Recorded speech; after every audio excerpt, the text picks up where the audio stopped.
Bienvenue sur ce podcast de prédication proposé par l'Église protestante unie de Bois-Colombes. Un espace où l'écriture devient une parole au cœur de nos vies. On vous souhaite une belle écoute.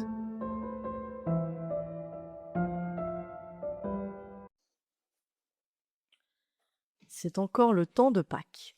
C'est encore le temps de Pâques. Alors, l'évangile qui nous est proposé ce matin, le lit chez Luc, au chapitre 24. Il s'agit des deux compagnons d'Emmaüs sur la route. Les versets donc 13 à 35 du chapitre 24.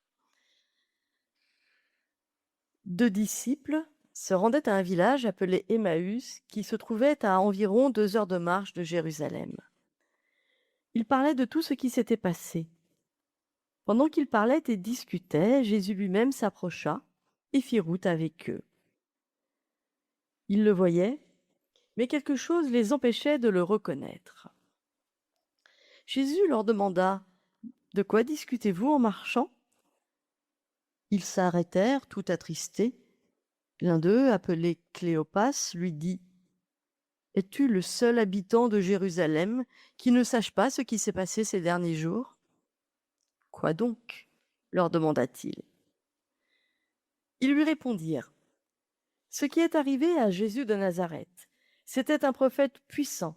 Il l'a montré par ses actes et par ses paroles devant Dieu et devant tout le peuple. Les chefs de nos prêtres et nos dirigeants l'ont livré pour le faire condamner à mort et l'ont crucifié. Nous avions l'espoir qu'il était celui qui allait délivrer Israël.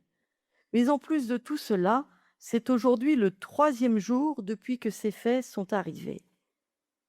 Quelques femmes de notre groupe nous ont frappés de stupeur, il est vrai. Elles se sont rendues tôt ce matin au tombeau, mais n'ont pas trouvé son corps. Elles sont revenues nous raconter qu'elles avaient eu une vision, des anges qui leur ont déclaré qu'il est vivant. Quelques-uns d'entre nous sont allés au tombeau et ils ont trouvé tout comme les femmes l'avaient dit. Mais lui, ils ne l'ont point vu. » Alors Jésus leur dit : « Gens sans intelligence, que vous êtes lents à croire tout ce qu'ont annoncé les prophètes. Ne fallait-il pas que le Christ souffre ainsi avant d'entrer dans sa gloire ? » Puis il leur expliqua ce qui était dit à son sujet dans l'ensemble des Écritures, en commençant par les livres de Moïse et en continuant par tous les livres des prophètes. Quand ils s'approchèrent du village où ils se rendaient, Jésus fit comme s'il voulait poursuivre sa route. Mais ils le retinrent avec insistance en disant : « Reste avec nous, car le jour baisse. Déjà la nuit est là, la nuit approche. » Il entra donc pour rester avec eux. Il se mit à table avec eux, prit le pain et dit une prière de bénédiction. Puis il partagea le pain et le leur donna. Alors leurs yeux s'ouvrirent et ils le reconnurent. Mais il disparut devant eux. Ils se dirent l'un à l'autre : n'y avait-il pas comme un feu qui brûlait au-dedans de nous quand il nous parlait en chemin et nous expliquait les Écritures ? Ils se levèrent aussitôt et retournèrent à Jérusalem. Ils y trouvèrent les 11 disciples réunis avec les autres qui disaient : « Le Seigneur est vraiment ressuscité, il est apparu à Simon. » Et eux-mêmes leur racontèrent ce qui s'était passé en chemin et comment ils avaient reconnu Jésus au moment où ils partageaient le pain. Seigneur, ta parole est vérité. Guide-nous et sanctifie-nous dans la vérité. Amen.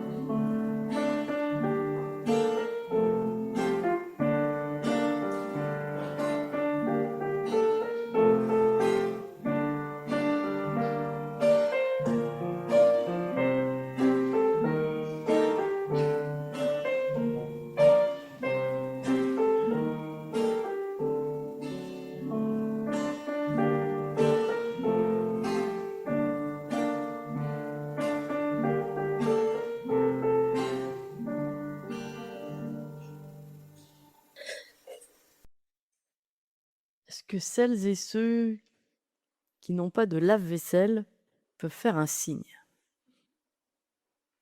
Voilà, c'est bien ce que je me disais. Il y a de moins en moins de monde qui fait la vaisselle à la main. Voilà.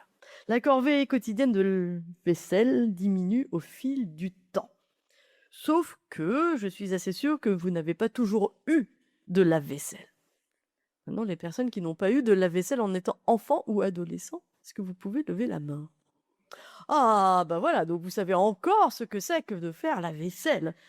J'imagine bien que, enfant ou adolescent, vous faisiez à peu près comme les louveteaux ou les éclaireuses d'aujourd'hui, vous deviez traîner les pieds face au service de lavage de gamelles collectives. Moi, en tout cas, je le faisais. Voilà. Chez moi, il y avait concernant la vaisselle du soir 2 écoles. Il y a l'école qui disait ne remets jamais à demain ce que tu peux faire le jour même et qui enchaînait directement la vaisselle au repas, ne laissant même pas le temps au yaourt d'atteindre l'estomac. Ça, c'était l'école de ma mère. Et puis, il y avait l'école qui disait il faut savoir profiter des partages et de la vie et qui laissait la vaisselle traîner là dans l'évier, à charge pour celui qui se lèvera le premier le lendemain matin de s'y coller. C'était l'école de mon père, qui d'ailleurs se levait le premier. Ce soir de Pâques, alors que le lave-vaisselle s'était encore mains et torchons, quand Cléopas et son ami ont reconnu Jésus dans les traits de l'étranger à leur table, il ne fait à peu près aucun doute que verre et assiette ont dû attendre au moins le lendemain. Et il est même fort probable que les 2 hommes aient quitté la table en y laissant les cruches, les pots en plan et même le repas pour filer Fissa vers Jérusalem. Alors ça, mes 2 parents vous auraient dit de concert que de laisser quand même la vaisselle sur la table, ça ne se faisait pas. Mais moi, en me référant à mes grands-parents, plus vénérable autorité encore, vous en conviendrez, je vous dirais que ce qui ne se fait vraiment pas, c'est de quitter la table sans avoir demandé la permission. Ça, c'est Jésus. Pardon, hein. Pourtant, c'est bien ce qu'il fait, hein. Il devient subitement invisible. Alors, puisque manifestement, le jour de cette Pâque, le maître n'était pas très à cheval sur les principes, nos 2 compagnons ont bien eu raison de ne pas se gêner.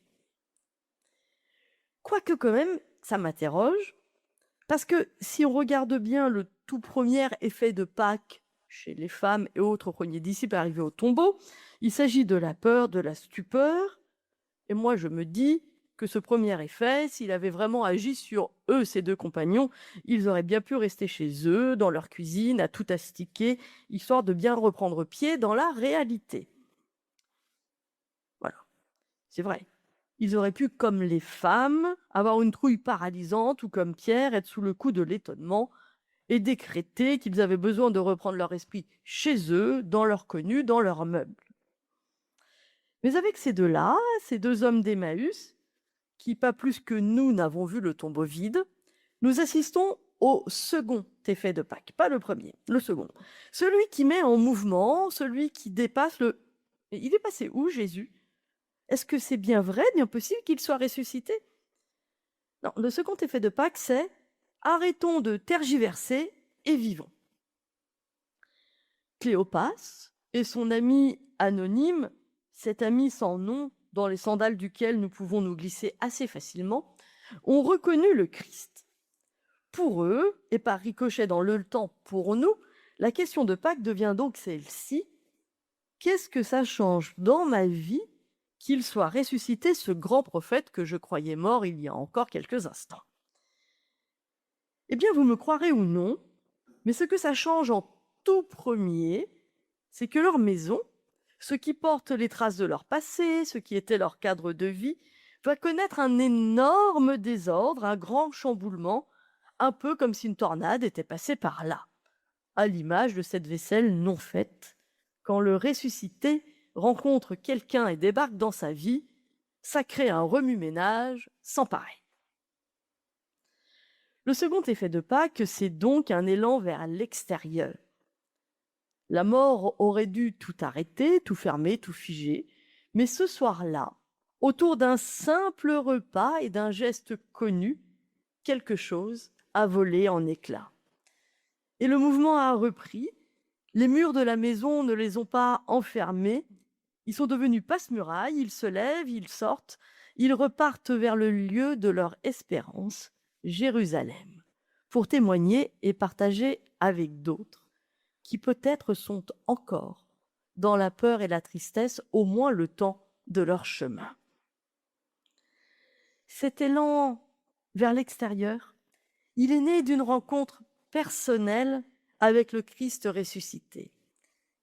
La rencontre de messagers au cimetière qui rappellent des vieilles paroles aux femmes, ou la vision d'un tombeau vide par Pierre n'avait pas suffi pour nos deux hommes. Pour que Pâques agisse en eux et les transforme en Zébulon, il aura fallu que le Christ se montre en personne, qu'il leur parle et surtout qu'il s'assied avec eux autour d'une table pour manger. Il aura fallu qu'une fois encore, Dieu s'invite au manège enchanté de la vie et qu'il le fasse dans la présence d'un marcheur et d'un compagnon. Ces deux hommes repartent non pas parce qu'ils ont tout compris, mais parce qu'ils ont rencontré quelqu'un. Pour croire, autre formule pour dire que Pâques agit en nous, il ne suffit pas d'apprendre ou d'entendre ce que d'autres disent. Connaître par cœur la Bible, être assidu au club biblique, au caté, au groupe biblique, ne suffisent pas, même si c'est important. Ça ne suffit pas. Mais ça aide, c'est vrai, à reconnaître Dieu quand il vient rencontrer nos vies. Avoir quelques trucs et astuces pour déchiffrer les messages de Dieu, pour lire les Écritures, c'est loin d'être inutile. Mais croire, comprendre, que les Écritures deviennent vraies dans nos vies, c'est une histoire de rencontre et de déplacement. Certains réformateurs auraient dit « c'est un coup de l'esprit ». Certes, ça ne s'explique pas. Rien de cartésien dans cette histoire, juste une rencontre qui fait vivre pour nous les vieux enseignements et qui leur donne sens. Une rencontre avec celui qui, autour d'un morceau de pain, nous montre la beauté du partage et la force de la communion. Celui qui, dans nos lassitudes bien ancrées, bien pesantes, vient poser une surprise pleine d'avenir. Croire, c'est une rencontre personnelle et touchante dans nos vies. Et c'est d'abord être rejoint par Dieu, même quand nous nous éloignons de lui et de l'espérance. Un peu comme ces disciples d'Emmaüs qui tournent le dos à Jérusalem et qui partent sans espérance. Le Christ les rattrape et reprend le fil de son histoire avec eux. Oui, même quand nous quittons l'espérance, le Christ vient à notre rencontre, marche avec nous et ne nous lâche pas. Comme croyant, comme croyante, c'est une rencontre que l'on espère pour tout le monde. C'est tellement beau et tellement porteur, ça ouvre tellement d'horizons. Comme paroissien, comme paroissienne, vous espérez sans doute que les générations futures découvrent un jour la force de cette rencontre et vivent leur foi. Moi, j'ai pas trop d'inquiétude parce que c'est déjà en route. Parce que quand on les côtoie, c'est plus jeune, c'est plus petit, croyez-moi, ils sont tout aussi maladroits que Pierre, tout aussi tourbillonnants que Cléophas et son ami, et tout aussi malins que Zachée. Seulement voilà, mesurez bien aussi les conséquences de votre espérance et les conséquences de l'effet de la foi. Mesurez bien que croire, ça veut parfois dire mettre un beau désordre dans la maison si bien rangée et avoir des idées bien saugrenues pour continuer à la faire vivre. Croire, ça veut dire aussi filer sur les chemins, quitter sa maison pour annoncer une folie aux oreilles du monde. C'est prendre le risque d'un avenir nouveau, se projeter vers cet avenir parce que le cœur brûle en nous. Croire, en fait, c'est ressusciter nous-mêmes, passer du désespoir à l'espérance comme ces disciples quitter sa cuisine pour rejoindre ses amis, les autres disciples, et vivre avec l'Église. Oui, depuis ce soir de Pâques, il y a des tables que l'on quitte, des vies qu'on dérange et des chemins que l'on reprend. Frères et sœurs, compagnons et compagnes de route des humains et de Dieu, je vous souhaite que jour après jour le Christ vienne à votre table, qu'il vous remplisse de confiance et vous pousse vers demain. Allez à la rencontre des autres, des personnes qui sont dans la peine, des personnes qui sont dans l'incompréhension, des personnes qui attendent encore devant un tombeau vide. Allez, allez, reprenez votre route avec pour certitude que Dieu n'est jamais loin, qu'il peut à tout moment débarquer chez vous, prendre les traits d'un inconnu, se révéler dans le partage du pain. Allez, et à la fin du culte, laissez tout en plan, et ça tombe bien parce qu'il y a un concert cet après-midi. Laissez tout en plan pour aller dire au monde ce que Dieu a fait pour vous aujourd'hui. Allez dire les saveurs qui vous traînent en bouche. Allez dire qu'il est là, qu'il est revenu contre toute attente, qu'il a tout brisé, tout renversé sur son passage. Et surtout, n'oubliez pas, la vaisselle peut toujours attendre quand on a une vie à partager. Amen.